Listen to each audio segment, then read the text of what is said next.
Capítulo 10 do livro Dimensões do Espírito. O Monte do Testemunho. Durante várias semanas consecutivas, o Senhor ministrou minha vida de maneira especial. A cada noite, ao fechar os olhos, meu corpo já se conectava às dimensões espirituais. Era maravilhoso sentir a sua presença que vinha naqueles dias como corrente forte.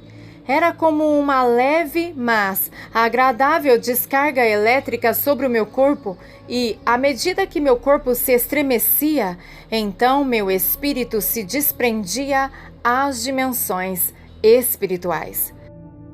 O Senhor e seus anjos vinham até mim e me levavam à cidade ou a outras regiões para me instruir e para profetizar sobre povos.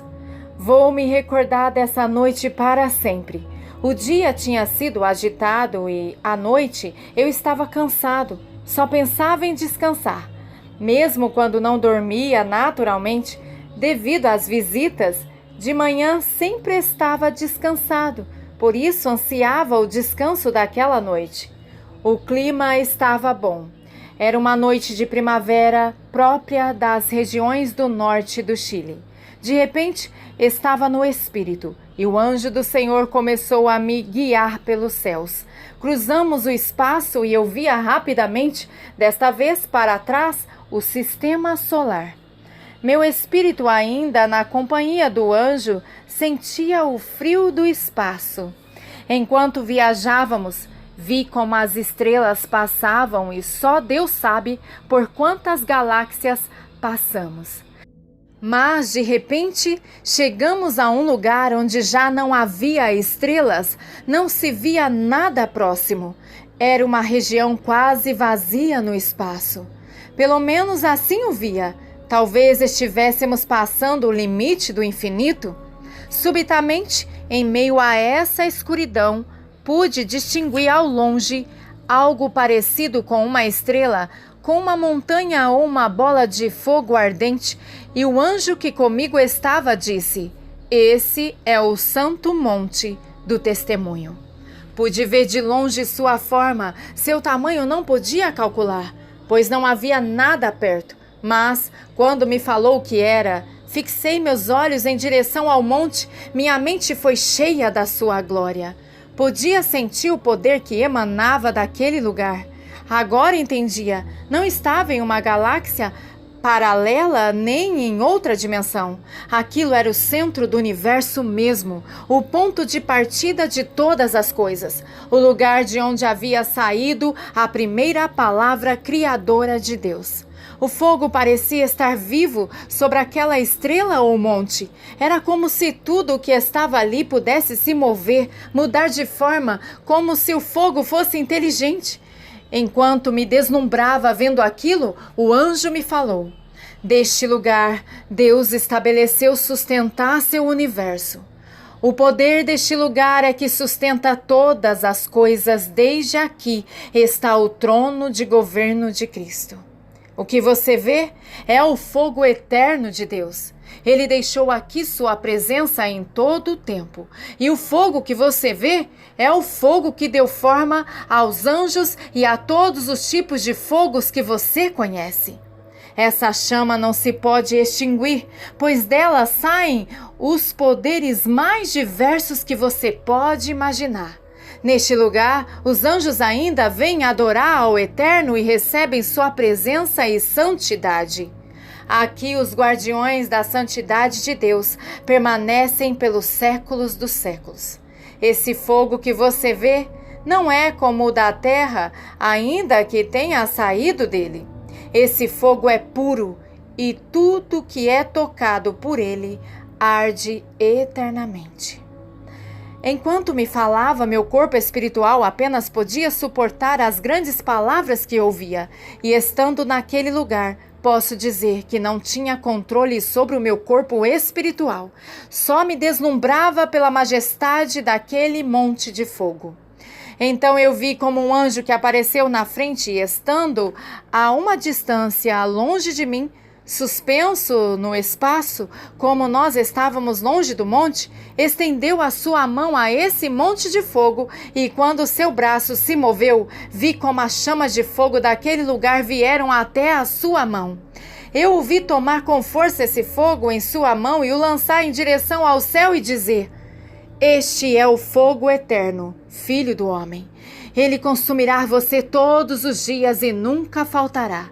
Cada vez que você clamar a Jesus, o Cristo, esse fogo arderá em você. Leve-o dentro de você e acenda nações. Quando você falar, o coração dos homens arderá por causa do Eterno. Não esqueças quão terrível e grande é este lugar. Use o fogo para profetizar sobre nações e reis. Entrega-o aos homens e consuma os teus inimigos com este fogo. Quando você se mover, os anjos conhecerão que este fogo é deste lugar. Dê testemunho das coisas que você tem visto e do que tem sido mostrado a você. E agitou sua mão ao céu, retraiu-a e a lançou com rapidez em direção a mim. Apenas pude ver quando a sua mão, com aquele fogo inteligente, vivo, se introduziu na minha barriga. Queimava e queimava meu espírito. Não podia suportá-lo. Era indescritível o poder. Era como se por dentro do meu ser, meus pensamentos reconhecessem ou recorressem àquelas chamas de fogo. À medida que passava por mim, a vida daquele fogo ia entregando o seu poder. Depois disto, me encontrei no meu quarto. Não sei como o Senhor me trouxe até aqui. Suponho que meu espírito não resistiu mais, mas sentia a sua presença. Seu poder eterno correndo dentro do meu ser. Muitas vezes vi esse fogo. Tem momentos em que o detecto nos olhos de outros ministros e dias em que as ministrações se enchem de fogo. A voz do Senhor separa as labaredas do fogo. Salmos 29, verso 7. Às vezes o anjo que chega traz às reuniões suas mãos acesas com esse fogo. E como é maravilhoso ver o poder em lugares inóspitos ao Espírito de Deus ou trazer luz em regiões de trevas. O inimigo desejava essa glória, mas não pôde alcançá-la, e a Bíblia diz que o fogo puro que Deus o havia entregado se extinguiu. Hoje, ele usa um fogo estranho, contaminado, roubado, que não pertence, mas Deus continua tendo sua glória e seus depósitos cheios de poder para entregar a seus ministros um fogo puro, não contaminado, que vem direto do seu trono. Por isso, a Escritura diz que ele faz a seus ministros chamas de fogo. Não são somente os anjos, somos nós, pequenas chamas vivas, cheias do Espírito Santo. Bendize, ó minha alma, ao Senhor. Senhor Deus meu, Tu és magnificentíssimo. Estás vestido de honra e de majestade, Tu que te cobres de luz como de um manto, que estende os céus como uma cortina. És tu que pões nas águas os vigamentos da tua morada, que fazes das nuvens o teu carro, que andas sobre as asas do vento, que fazes dos ventos teus mensageiros, de um fogo abrasador os teus ministros. Salmo 104, versículos 1 ao 4. O monte do testemunho foi feito do fogo que está nos olhos de Jesus. Ele era antes da criação e antes que todas as coisas fossem criadas, e se revelou a nós com o melhor da sua criação. E a sua cabeça e cabelos eram brancos como a lã branca, como a neve, e os seus olhos como chamas de fogo, e os seus pés semelhantes a latão reluzente que fora refinado numa fornalha, e a sua voz como a voz de muitas águas. Tinha ele na sua testa 7 estrelas, e da sua boca saiu uma aguda espada de 2 gumes, e o seu rosto era como o sol, quando resplandece na sua força. Apocalipse 1, versículos 14 ao 16. Subtítulo: A Guerra Dimensional.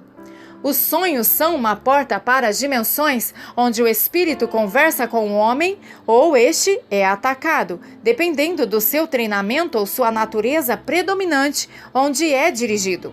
Deus também pode interferir nessas dimensões para se revelar ao homem. Na batalha seguinte, no Monte do Testemunho, derrotado, Satanás sai fugindo com os espíritos aliados que pode e entra por uma porta dimensional. Depois da derrota de Satanás no céu, ele procurava uma saída de escape. Encontrou um portal e seguiu de dimensões em dimensão até onde não houvesse guerra e não fosse encontrado por um tempo. O último portal que Lúcifer e suas tropas descobrem é uma galáxia distante e longe do universo, já não tão próxima do Monte do Testemunho do céu. Ele viu um planeta e, descendo nele, entra em suas regiões e explora seus conteúdos por fora e por dentro, e este planeta se chamou depois Terra. Tudo isso sucedeu antes de Gênesis 1:2. E a terra estava sem forma e vazia, e as trevas estavam sobre a face do abismo. Sua chegada provocou caos imediato na estrutura de todo o sistema solar em si. E Deus vem para ordenar o planeta, deixando depois, plantada em meio a este lugar, a semente da discórdia. Alguém menor que os anjos, mas a imagem e semelhança de Deus. O resto você já sabe. Imagine a fúria do diabo contra o homem. Ele sabe que a Deus não pode alcançar, mas se vinga no homem. Também é certo que Deus não nos deixa indefesos, por isso o plano redentor de Cristo é desde antes da fundação do mundo. Aleluia! Deus tem nos entregado a autoridade mediante Cristo e nos elegeu, desde antes de todas as coisas, para governar e sentar com Ele nos lugares celestiais. A região dimensional aonde Satanás chegou à Terra pela primeira vez corresponde também no lugar geográfico de nosso planeta, a Terra do Egito. Satanás estabelece suas tropas ali e constrói sua morada, um lugar onde pode se esconder com suas tropas e preparar um local onde reunir um exército e planificar uma estratégia. Agora que havia perdido a guerra, andava por diversos planetas ao redor de suas forças e aguardava a chegada de outros rebeldes como ele, que estavam chegando e andavam fugindo de diversas dimensões. A chegada de Satanás e seus exércitos nessa galáxia provoca um transtorno nas dimensões físicas da região devido à grande carga negativa de poder que traziam consigo. A surpresa é que havia outras portas dimensionais na região, e por uma delas, de repente, ele vê que Deus vem a essa região e começa a reformar de novo essas zonas ou dar forma ao que estava criado. Isso coincide com o relato de Gênesis 1:2. E além de sua estrutura, ativa uma porta dimensional no centro da Terra e coloca ali uma esfera dimensional com suficiente suporte para cumprir as funções de prisão. Então chama Satanás, o julga e lhe dá a sentença. Recordemos que Jesus falou que o príncipe deste mundo já havia sido julgado, isso antes da sua crucificação. Logo, a cruz foi para julgar os principados e ao homem, não a Satanás, que foi julgado antes da criação do homem. Então, o juízo tem os seguintes termos: já que Satanás queria governar, Deus o permite ficar nestas regiões. No momento, não convinha destruí-lo, pois a sua derrota tinha que ser bem demonstrada. Então Deus decide colocar alguém menor que os anjos neste planeta e lhe dar o domínio desta região. Se Satanás lhe vencesse, então poderia ficar com o lugar, mas se fosse vencido, então se lhe aplicaria todo o castigo ditado no juízo. Qual castigo? Ser lançado no fogo do inferno. Então Deus prepara um lugar de grande tormento para Satanás e seus demônios e o deixam em algum lugar do espaço, uma esfera dimensional de sofrimento eterno. Apocalipse 20, versículo 10. mostra a Satanás e lhe diz que se o homem ganhasse, então ele, Satanás, seria lançado no lago de fogo e o homem viveria no céu, onde deveria reinar. Assim ficam as bases, e então Deus abre uma dimensão sobre o Oriente Médio, toma o pó, veja que insignificante, os anjos são criados em espírito e energia, e forma o homem, dando-lhe vida e deixando-lhe ali. Passado o tempo, o homem peca e começa então a guerra aqui na terra. Cristo vem e briga como homem, despojado de sua divindade e recobra o domínio do planeta. Deixou-nos como tarefa desalojar a Satanás no coração dos homens. E um dia Cristo virá reinar sobre todo o reino, como Deus. As regras da guerra estão determinadas. No entanto, Satanás não pode intervir na genética do homem, não pode manifestar nada mais e destruir um homem inocente. Traça então seu plano de sedução. Por isso que os demônios tiveram medo quando falaram pelo Gadareno, dizendo: Que tens conosco, Jesus Nazareno? Veio nos destruir antes do tempo? Quando será o fim dos dias? Quando a guerra acabará? Quando, em Gênesis 6, eles intervêm na natureza do homem, tendo relação sexual e filhos com as mulheres, então Deus os torna cativos em prisões dentro da terra, nessa esfera dimensional chamada abismo no centro da terra. Continuação do capítulo 10 do livro Dimensões do Espírito. Essa esfera dimensional chamada abismo permanecerá fechada, só se pode entrar nela, não se pode sair até os tempos do fim. O livro do Apocalipse nos diz que será entregue a chave do poço do abismo, então dessa dimensão sairão espíritos poderosos em destruição à terra, causando mortes. Apocalipse 9. Os principados que estão dominando os céus virão à terra para as últimas batalhas decisivas. Estes principados receberão de Satanás o poder acumulado por anos. Aquele que ler entenda, porque o adversário está interessado no poder do homem, e usarão sua habilidade e maldade para trazer destruição e dor aos homens. Vemos então que há diferentes portas dimensionais e que os lugares de acesso a dimensões onde se ofereceu sacrifício, pecado, homicídios, guerras e outros ficaram impregnados ou magnetizados de energia demoníaca e só serão libertos pela guerra estratégica e adoração profética. Também há outras regiões sobre elas, portas dimensionais que têm permanecido fechadas por milênios, aguardando o dia profetizado pelo Senhor, como as do Eufrates, que se abrirão nos últimos dias. Subtítulo: Poços dimensionais. O Senhor tem me mostrado que há determinados lugares sobre o planeta que contêm o que chamo de poços dimensionais. A Bíblia nos fala do poço do abismo e também há poços sobre a terra. Antes de ver estes, quero que analisemos algo sobre o movimento do planeta e a astronomia. A cada 364 dias e 6 horas, exatamente, estamos no mesmo lugar em que estávamos há um ano. A Terra gira ao redor do Sol e cada ano ela passa pelo mesmo lugar, século após século. E esse movimento em torno do Sol é dividido em 4 lugares que chamamos de equinócios.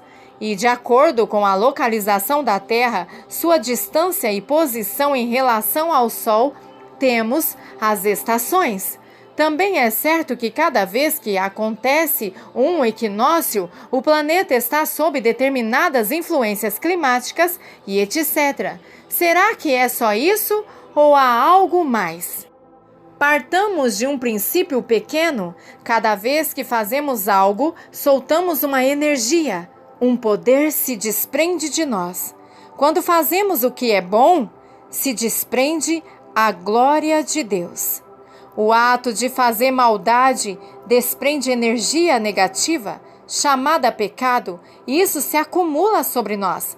Além disso, se acumula sobre espaços físicos, sobre nossa herança e etc. Bem, agora pensemos o seguinte: quando nós, como nação, fazemos algo, também desprendemos energia nacional, seja para o bem ou para colocar a nação em pecado e desgraça. Logo, tanto as nações como os homens podem trazer a glória de Deus ou então impregnar a terra de maldição e maldade, o que fecha os céus sobre nós e os converte em céus de bronze. E os céus que estão sobre tua cabeça serão de bronze, e a terra que está debaixo de ti de ferro. Deuteronômio, capítulo 28, versículo 23. Significa que se cometemos maldade nacional, então fechamos as portas dimensionais que virão do céu, lugar de onde sai a glória de Deus, sobre nós, e pedindo que cheguem as grandes bênçãos de Deus. As orações não são ouvidas, pois há uma separação entre o homem e a bênção de Deus. Nossas atitudes, nossos atos provocam o fechamento de portas e a abertura de outras. Sua santidade fecha as portas da maldição. As Escrituras falam que a maldição vem. Então me disse ele: esta é a maldição que sairá pela face de toda a terra, porque daqui, conforme a maldição, será desarraigado todo o que furtar, assim como daqui será desarraigado, conforme a maldição, todo o que jurar falsamente. Mandá-la-ei, diz o Senhor dos Exércitos, e a farei entrar na casa do ladrão, e na casa do que jurar falsamente pelo meu nome, e permanecerá no meio da sua casa, e a consumirá juntamente com a sua madeira e com as suas pedras. Zacarias 5, versículos 3 e 4. Mas no universo, quando aceitamos o pecado e multiplicamos a maldade, as portas se abrem e a maldição chega. Pensemos nisso como indivíduos. Conscientizemo-nos como uma nação ou a humanidade. Quando o homem comete pecados nacionais ou humanitários contra Deus, então se abrem determinadas portas dimensionais para a maldição. Agora, para que chegue a maldição, ela tem que vir de alguma parte, transitar por um caminho e, ao chegar, entrar por uma porta. Cada vez que se comete pecado nacional, nessas datas vai se aumentando a energia de maldade. Por isso que, em algumas datas, há mais opressão que em outros dias do ano. Suponhamos que seja o dia 20 de setembro de um ano determinado. Se um assassinato é cometido nesse dia, suponhamos que isso libere 15 padrões de energia das trevas, padrões, medida imaginária para medir o pecado. Essa energia é liberada em um lugar geográfico e no espaço sideral. Portanto, no mesmo dia do próximo ano, outra vez a Terra estará no mesmo lugar do espaço. Mas, se no aniversário desse assassinato se sacrifica ou morrem 1.000 pessoas mais, então se liberam 15.000 padrões de energia. Portanto, no próximo ano, nesta data, já se poderá sentir a opressão se movendo no espaço físico geográfico. Assim, ficam marcadas as estações espirituais sobre a Terra e em determinadas regiões do planeta, pelo acúmulo de energia sacrificada às trevas. Isso é o que chamamos de aniversário de nascimentos, de abertura de um negócio, ministério, etc. Pensemos no que acontece se nesse mesmo dia ou outra vez se cometeu um assassinato, então outra vez se libera energia negativa no mesmo ponto do espaço físico geográfico, acumulando-se a outra carga de energia negativa que ficou um ano atrás. Assim é que, se havia aqui 15 padrões, medida imaginária para medir o pecado, então agora, nesse mesmo ponto de referência, há 15.000 padrões de energia negativa. Agora, pense que esse pecado ou energia negativa é como uma fumaça que se pode ver e cheirar. Quando saem os principados, abrem-se poços nas dimensões. Quanto mais nos distanciamos de um poço dimensional, mais respiramos bem. Porém, completada a volta do ano, Quando nos aproximamos da data, então podemos ver e cheirar mais pelo discernimento. E abriu o poço do abismo, e subiu fumaça do poço, como fumaça de uma grande fornalha. E com a fumaça do poço escureceram-se o sol e o ar. Da fumaça saíram gafanhotos sobre a terra, e foi-lhes dado poder, como que tens os escorpiões da terra. Apocalipse 9, versículos 2 e 3. Por quê? Porque a quantidade de energia que o pecado solta no mesmo espaço físico geográfico é muita. Agora imagine que, em vez de um crime, houve 10.000. Então, quando chegarmos a esse lugar, será um lugar onde se soltou 150.000 padrões de energia negativa, suficientes para deixar todo o espaço físico geográfico impregnado de maldade. Essa carga negativa sobre um mesmo lugar geográfico físico-espacial que abre dimensões de maldade é o que chamo de poço dimensional. O espaço dimensional está frágil, quebrado sobre essa parte do universo, e quando chegamos a essas datas, podemos sentir uma maior opressão que em outras épocas do ano. Devido a isso, nessa data em especial, há um poço dimensional sobre a atmosfera terrestre que é favorável para a intromissão de principados sobre a Terra. Daí a grande importância das festas religiosas que são celebradas ano após ano em determinadas regiões. Elas não fazem mais do que abrir ou escancarar ano após ano poços dimensionais sobre a Terra. Vemos algo mais claro. Alinhemos agora os poços dimensionais com determinados principados que regem em dimensões paralelas à Terra desde os céus.